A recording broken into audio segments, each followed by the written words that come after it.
This is The Extra Point, an Arizona's Family Originals podcast, sponsored by your Phoenix Suns. Well, it's getting to be summer, and summer means high school athletes getting ready to prepare for their fall sports. Football players on the field for high schools all over the valley preparing for the fall. And, of course, when you talk about high school sports and high school football in particular, you have to bring up the conversation of concussions. So let's get a concussion expert in here, somebody who can really give us a playbook on where we're at, safety aspect of it, how to spot for a concussion, and sort of the state of Arizona and where we're at. Pleased to be joined now by the medical director of the Brain Injury and Sports Neurology Center and a neurologist in the Lewis Headache Center at the Barrow Neurological Institute. Dr. Glynnis Zieman joins us here on the Extra Point podcast today. Dr. Zieman, thank you so much for your time. How are you doing? My pleasure. Doing great. How are you? Doing fantastic. And this is a cause that hits close to home for me. I have two boys that are playing tackle football. It's been their dream. They love it. But, I don't know if they love it because I played back in the 90s and we didn't have many conversations about this. And there just wasn't as much data out there in science. So I guess could you start by maybe just giving us an overview of your daily work and sort of how you see the state of concussion education right now in the state of Arizona? Sure. So I've been doing this work for about 9 years now. And I run our clinic, as you mentioned. And so largely what I do is see patients in our clinic. I also do a lot of sideline work in football, soccer, hockey, and lacrosse. And over that time, of course, I've seen some improvements, which is great. And in clinic, what I do usually is manage not only athletes, but other folks with any cause of traumatic brain injury or concussion. Barrow is also part of a lot of outreach and education efforts. So several years ago, we created both the Barrow Concussion Network and Barrow Brain Book, the latter of which is required. It's an online education module for any high school athlete in the state of Arizona and AIA schools, and that's in any sport. So not just football or soccer or some of these other sports we think about, but any student who wants to participate in high school sports has to complete this education. And we've now had over 1 million users of Barrow Brain Book since its inception. So we're really proud to not only provide care for concussions, but also the education. Well, and it's I feel so lucky that we have this in our state, and each coach has to go through the Brain Book process. I remember there was an app called maybe Brain Ball a couple years ago, and just to generate awareness and to let people know what to look for. So as far as what to look for, what's sort of the message to coaches? We've heard a lot about concussions. It's a hot topic, but what's sort of the warning signs for any coaches or parents who might be listening to this to know when to spot for a concussion? Yeah, I think actually the gap in education, not just maybe here in Arizona, but nationwide, is the education to coaches and parents. Interesting. Right? Every state requires athletes to have some sort of education. In Arizona, we're fortunate to have this robust type of education with Brain Book. But really, there was actually a recent study that came out this year that showed only about half of coaches surveyed knew prevention and education protocols around concussions, and only about a fifth of those actually implemented them. So there's certainly an opportunity for improvement there.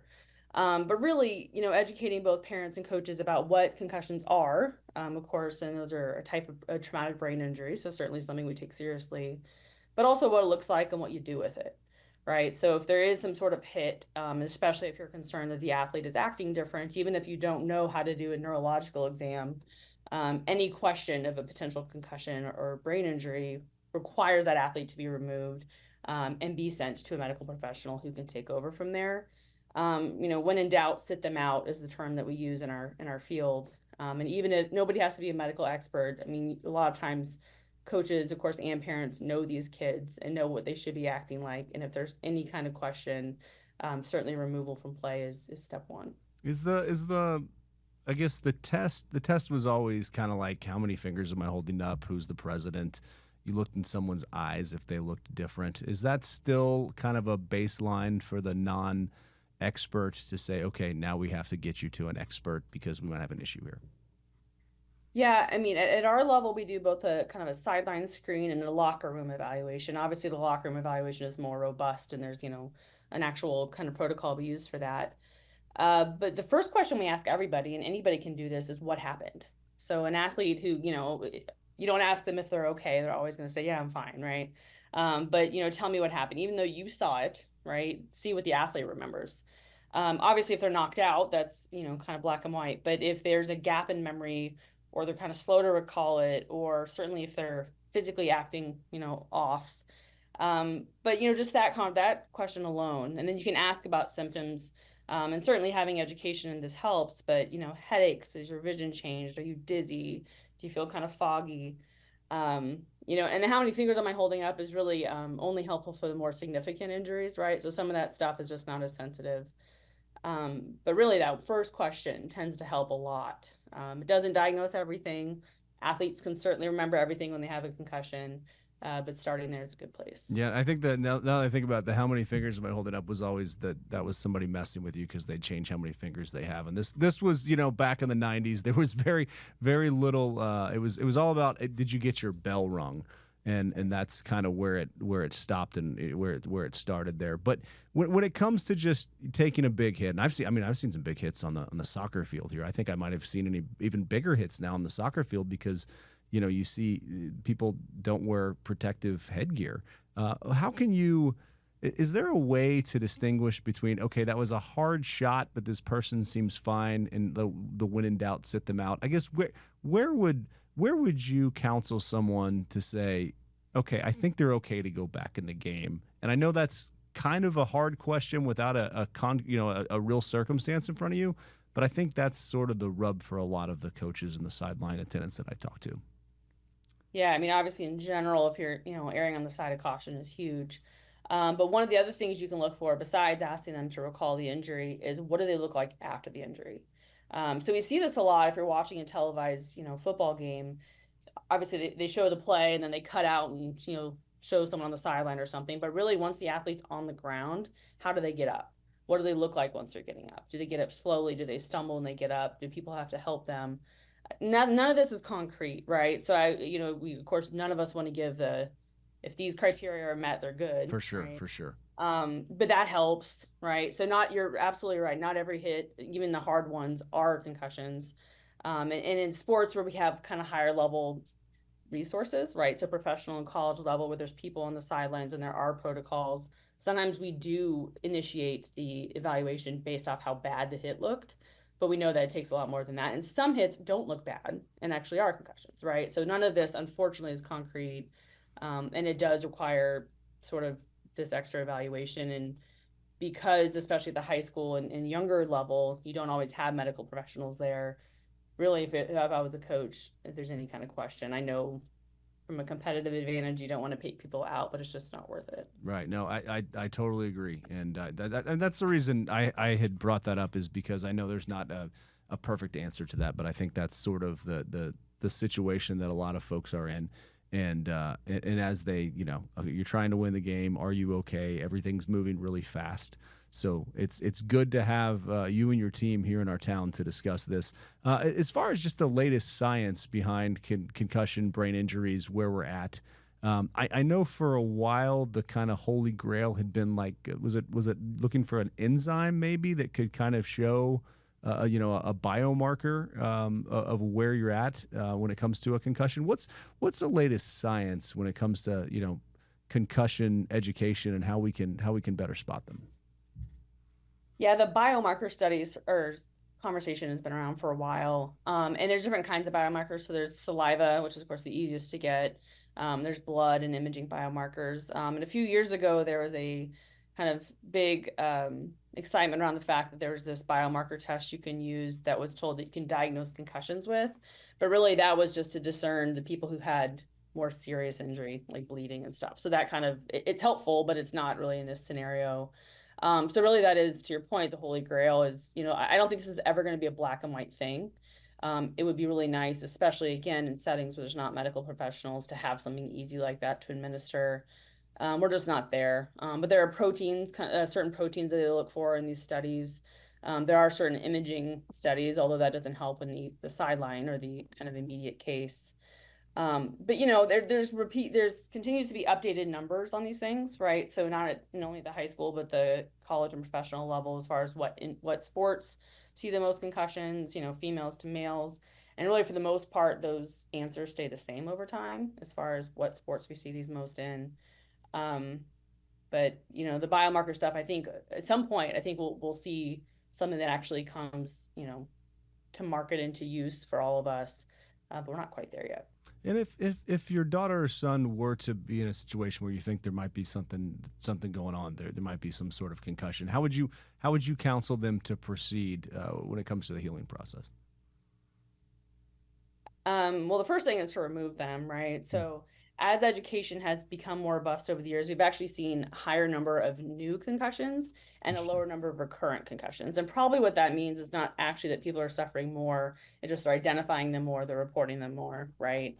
But that recurrent concussion, right? So especially as you're recovering from one, getting injured again is at the very least going to set you back, and it also potentially could be quite dangerous. So first step is to remove from play. And there's actually a state law that necessitates that, not just the education, but they can't go back that day.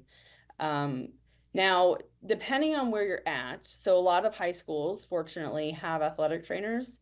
Athletic trainers are licensed healthcare professionals that are instrumental in this usually it's high school and older, because we don't always have the resources at the younger sports levels. But athletic trainers are ones who are there day in, day out, who are specially trained in athletic injuries, including concussions, because unfortunately, not every doctor or nurse practitioner or physician assistant that we can see knows much about concussions.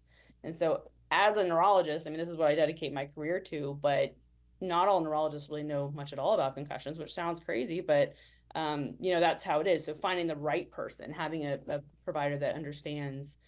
And again, at the high school level, fortunately, in the state of Arizona, many or most have athletic trainers. Not all do, but that, I guess, would be the first person to go to for guidance after an injury. And what's sort of your mission with the Barrow Neurological Institute? What would you 5 years from now? What areas of growth would you like to see when it comes to your area of expertise? So the central part of our clinic, of course, is the clinical care part. We are working on more formalizing kind of the sports or neurological performance side of things, which is underway, which is exciting as far as helping guide athletes back in a structured way, right? Because we have here's the 6 steps. This is how you start with low cardio and kind of work your way up. So doing that in a more prescribed way, which is something that's in existence to make that more robust. The education side, I think we've been very successful on the athlete side. Again, taking advantage of the fact that this is a state law. Their Barrow Brain Book has really been kind of the game changer in that. But as I kind of mentioned earlier, I think that the big opportunity for improvement is the coach and parent education. I think that's something we're well equipped and certainly have the expertise to do. Because we are one of the few actually sports neurology centers in the country. So sports neurology is not just concussions, it's any kind of neurological care for athletes. But this is really our duty, right? In this field, there's not a lot of us. And so having neurologists who specially train in this, not only being able to provide the highest level kind of gold standard treatment, but the effect and impact on the community, even more so than we already have. And when it comes to the Brain Book, how could a parent download that material, go through that material, and master that material? The Brain Book is designed for the athletes. And so to that point, though, right, having something that the parents can actually look at. The CDC has a heads up initiative where they have education on there for healthcare providers too, but for parents and coaches. But I've had a lot of parents who kind of watch Brain Book while their student is doing that. But Brain Book is designed for the kids. It currently is in the state of Arizona, mostly, but we do have some kind of maybe potential growth outside the state. But it is indeed designed for the student athletes. And you have, correct me if I'm wrong here, you have children yourself, right? I do. So how do you, with everything you study and do all day, how do you go out to the ball field? What are you watching that as like a fan, as like a mom, or do you go out there as a medical professional as well and look for different head I guess head shots or collisions or anything like that?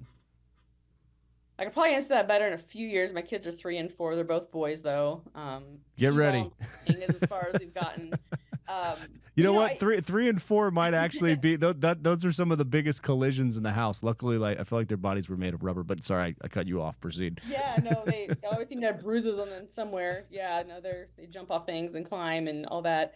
I obviously I love sports. I think to be in this field, it helps to love sports, and so I cannot totally, appreciate and respect what you get out of them. Obviously, yes, there's risk of injury, kind of doing anything, but the things that you gain from participating in sports, particularly team sports, it kind of is really important.